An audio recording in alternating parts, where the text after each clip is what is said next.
Hello every one, അസ്സാമു അലൈക്കും. ഇന്ന് ഒരുപാട് പേര് റിക്വസ്റ്റ് ചെയ്ത നെയിൽ കോൺ എങ്ങനെ ഉണ്ടാക്കാമെന്നുള്ള വീഡിയോ ആണ് ഞാൻ ചെയ്യുന്നത്. അരച്ച മൈലാഞ്ചി കൊണ്ട് 4 തവണയൊക്കെ ഇട്ടാൽ കിട്ടുന്ന കളറ് നമുക്ക് ഈ കോൺ യൂസ് ചെയ്തിട്ട് ഒരു തവണ ഇട്ടാൽ തന്നെ കിട്ടാറുണ്ട്.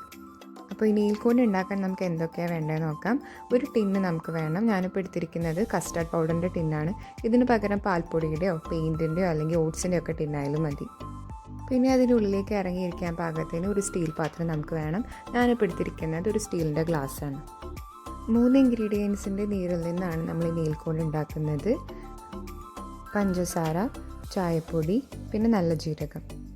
നല്ല ജീരകത്തിന് പകരം വേണമെങ്കിൽ ശർക്കര ആഡ് ചെയ്ത് കൊടുത്താലും മതി.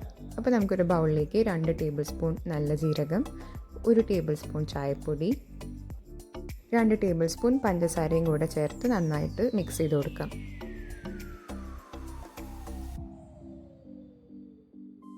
ഇനി നമുക്ക് നേരത്തെ എടുത്ത് വെച്ച ടിന്നിലേക്ക് ഇതിട്ട് കൊടുക്കാം.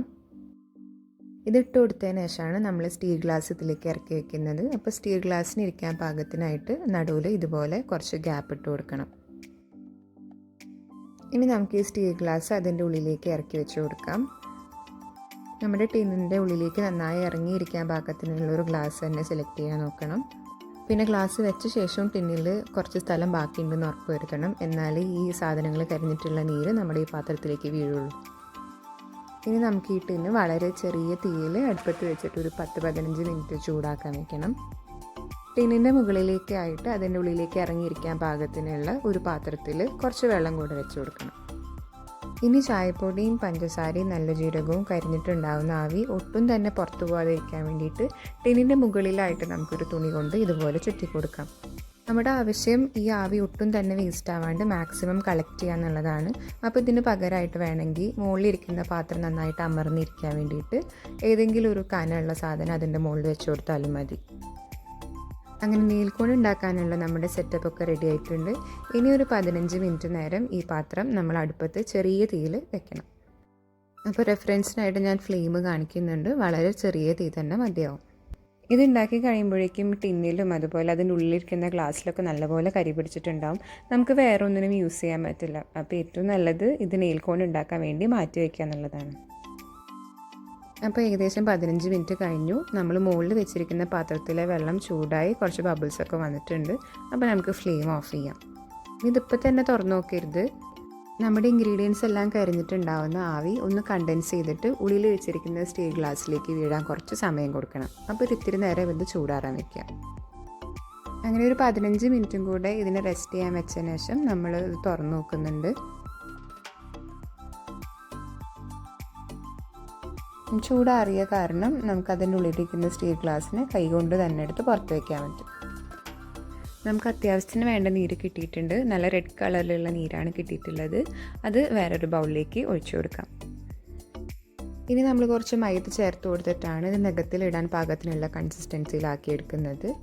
അപ്പോൾ ആവശ്യത്തിന് വേണ്ടിയിട്ടുള്ള മൈദ നമുക്ക് കുറച്ചായിട്ട് ചേർത്ത് കൊടുക്കാം. ഇനിയിപ്പോൾ ഒരുപാട് നീര് കിട്ടിയിട്ടുണ്ടെങ്കിൽ അതെല്ലാം ഒറ്റയടിക്ക് മിക്സ് ചെയ്യണമെന്നില്ല. നമുക്ക് ആവശ്യാനുസരണം യൂസ് ചെയ്യാൻ വേണ്ടിയിട്ട് അതിലൊരു കുപ്പിയിലാക്കിയിട്ട് എടുത്ത് വെക്കാം.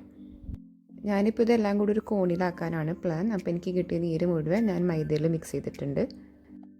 ഈ കോൺ ഉണ്ടാക്കുന്ന രീതി ഞാൻ ഓൾറെഡി ഓർഗാനിക് ഹെന്ന കോൺസ് എങ്ങനെ ഉണ്ടാക്കാമെന്നുള്ള വീഡിയോയിൽ കാണിച്ചിട്ടുണ്ട്. അപ്പോൾ ആ വീഡിയോയുടെ ലിങ്ക് ഡിസ്ക്രിപ്ഷൻ ബോക്സിലിടാം. കോൺ ഫില്ല് ചെയ്തതിന് ശേഷം ഇത് സീൽ ചെയ്യാനും നിങ്ങൾക്ക് ആ വീഡിയോ തന്നെ റെഫർ ചെയ്താൽ മതിയാവും. അപ്പോൾ ഒരു ചെറിയ സ്പൂൺ കൊണ്ട് നമുക്ക് ഈ പേസ്റ്റ് ഈ കോണിലേക്ക് ഫില്ല് ചെയ്ത് കൊടുക്കാം. ഒരു പൈപ്പിംഗ് ബാഗിലേക്ക് എടുക്കാൻ മാത്രം പേസ്റ്റ് ഇല്ലാത്ത കാരണമാണ് ഇങ്ങനെ ചെയ്യുന്നത്. അപ്പോൾ കുറച്ചൊക്കെ സൈഡിലേക്ക് പോകാൻ ചാൻസ് ഉണ്ട്. അപ്പോൾ എന്നാലും നമുക്ക് പറ്റുന്ന പോലെ മാക്സിമം ഉള്ളിലേക്ക് ഫില്ല് ചെയ്യാം. അപ്പോൾ ഫില്ല് ചെയ്തതിന് ശേഷം നമുക്ക് ഏകദേശം ഇത്രത്തോളം പേസ്റ്റ് കോണിൽ കിട്ടിയിട്ടുണ്ട്. കോണ് സീൽ ചെയ്തതിന് ശേഷം ഞാൻ എൻ്റെ ബ്രാൻഡിൻ്റെ സ്റ്റിക്കറൊക്കെ ഒട്ടിച്ചു കൊടുത്തിട്ടുണ്ട്. അപ്പോൾ നഖത്തിലിടാൻ പാകത്തിനുള്ള ഒരു ടിപ്പ് സൈസ് കിട്ടാൻ വേണ്ടിയിട്ട് നമുക്ക് കോണൊന്ന് കട്ട് ചെയ്ത് കൊടുക്കാം. എൻ്റെ കയ്യിൽ ഞാൻ ഓൾറെഡി അരച്ച മൈലാഞ്ചി ഇട്ടിട്ടുള്ള കാരണം ഫസ്റ്റ് ടൈം ഇടുമ്പോൾ തന്നെ എന്തോരം സ്റ്റീന് കിട്ടുമെന്ന് നിങ്ങൾക്ക് കാണിച്ചു തരാൻ വേണ്ടിയിട്ട് ഞാൻ എൻ്റെ ഉമ്മാൻ്റെ കയ്യിലാണ് ഇട്ട് കൊടുക്കുന്നത്. എളുപ്പത്തിൽ ഇടാൻ വേണ്ടിയിട്ടാണ് ഞാൻ ഈ പേസ്റ്റ് കോണിലാക്കിയത്. വേണമെങ്കിൽ നിങ്ങൾക്കിതൊരു ഈർക്കിളി വെച്ചിട്ട് നമ്മൾ പണ്ട് അരച്ച മൈലാഞ്ചി ഇടുന്ന പോലെ നഖത്തിലിട്ട് കൊടുക്കാം. അപ്പോൾ നമ്മളെടുത്ത അത്രയും ഇൻഗ്രീഡിയൻസ് കൊണ്ട് നമുക്ക് കിട്ടുന്ന പേസ്റ്റ് കൊണ്ട് ഏകദേശം ഒരു 3 പേർക്ക് 2 കൈയിലും 2 കോട്ട് വെച്ച് ഇടാൻ പാകത്തിനുണ്ടാവും. അപ്പോൾ കോണിൽ ബാക്കിയുണ്ടെങ്കിൽ നമ്മൾ അതിൻ്റെ ടിപ്പിൽ ഒരു സെലോ ടേപ്പ് വെച്ചിട്ട് സീൽ ചെയ്തിട്ട് ഫ്രീസറിൽ വെക്കുകയാണെങ്കിൽ ഒരു 6 മാസം വരെ അത് ഫ്രീസറിലിരിക്കും. അപ്പോൾ നഖത്തിൽ ഒരു 4-5 പ്രാവശ്യം അരച്ച മൈലാഞ്ചി ഇട്ട് ചോപ്പിക്കാനുള്ള ക്ഷമയില്ലാത്തവർക്ക് ഈ നെയിൽക്കോൺ വലിയ കാര്യമായിരിക്കും. അപ്പോൾ ഒരു 6 മണിക്കൂർ നേരം പേസ്റ്റ് വെച്ചിട്ട് അത് ഊരിക്കളഞ്ഞ ശേഷം ഉമ്മാൻ്റെ കയ്യിൽ ഫസ്റ്റ് ടൈം തന്നെ ഇത്രയും കളർ വന്നിട്ടുണ്ട്. ഓർഗാനിക് ഹെന്ന കോൺസ് പോലെ തന്നെ ഇരിക്കും തോറും ഇതിൻ്റെ കളർ ഒന്നും കൂടി ഡാർക്കായിട്ട് വരും. അപ്പോൾ ആവശ്യമുണ്ടെങ്കിൽ മാത്രം നിങ്ങൾ രണ്ടാമതൊരു കോട്ട് ഇട്ടാൽ മതി. അപ്പോൾ അരച്ച മൈലാഞ്ചിയുടെ മീതെ കൂടെ ഞാനും ഒരു കോട്ടും കൂടി ഇട്ടിട്ടുണ്ട്. അപ്പോൾ ഏകദേശം ഈ ഡാർക്ക് കളർ എനിക്ക് കിട്ടി. അപ്പോൾ ഇങ്ങനെയാണ് നമ്മൾ നെയിൽക്കോൺ ഉണ്ടാക്കുന്നത്. എല്ലാവർക്കും വീഡിയോ ഇഷ്ടമായി എന്ന് കരുതുന്നു. ചാനൽ സബ്സ്ക്രൈബ് ചെയ്യാത്തവരുണ്ടെങ്കിൽ സബ്സ്ക്രൈബ് ചെയ്യുക, വീഡിയോ ലൈക്ക് ചെയ്യുക, കമൻറ്റ് ചെയ്യുക, ഷെയർ ചെയ്യുക.